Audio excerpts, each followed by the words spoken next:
வணக்கம். இன்றைக்கு சிறுகதையில் யமதர்மனை பற்றின ஒரு கதை.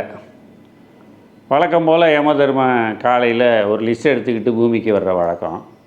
அப்படி ஒரு லிஸ்ட்டோடு வர்றாரு. வந்துட்டு ஒருத்தரை போய் பிடிக்கிறாரு. அவன் உடனே நான் அப்போல்லாம் வரமாட்டேன், நான் இன்னொரு நாள் வரேன், எனக்கு வேலை இருக்குன்றான்.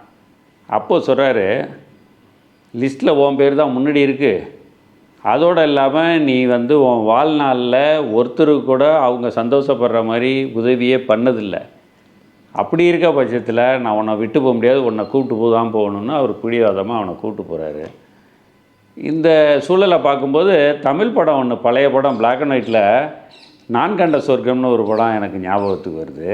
அதில் அப்படி தான் இவரை தங்கவேலு, டனால் தங்கவேலை இவங்க யமதர்மன் கூப்பிட்டு போவார் அப்படின்னு ஒரு காட்சி வரும். ரொம்ப நல்லாயிருக்கும் அந்த படமே. கலகலப்பான படம், முடிஞ்சால் பாருங்கள். எனக்கு அந்த ஞாபகம் வந்தது, மன்னிக்கணும். கதைக்கு போவோம்.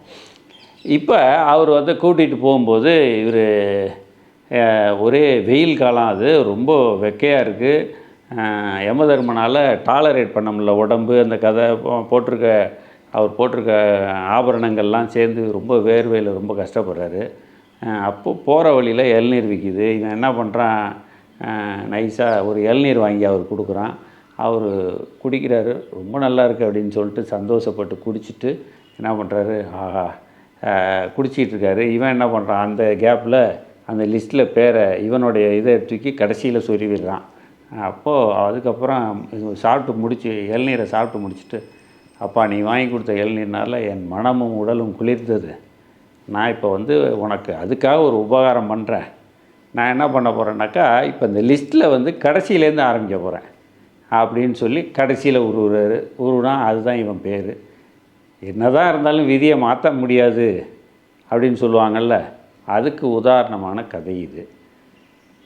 விதியை நம்ம மாற்ற முடியாது, விதிப்படி தான் அனைத்தும் நடக்கும் அப்படிங்கிறதுக்கு உதாரணமான இந்த கதை. நீங்கள் ரெயின்போ 360 சேனலை சப்ஸ்கிரைப் பண்ணாதவங்க தயவு செஞ்சு சப்ஸ்கிரைப் பண்ணுங்கள். உங்களுக்கு இந்த கதை பிடிச்சிருந்தால் லைக் பண்ணுங்கள், ஷேர் பண்ணுங்கள். உங்களுடைய மேலான கமெண்ட்டுகளை தவறாமல் இடுங்கள்.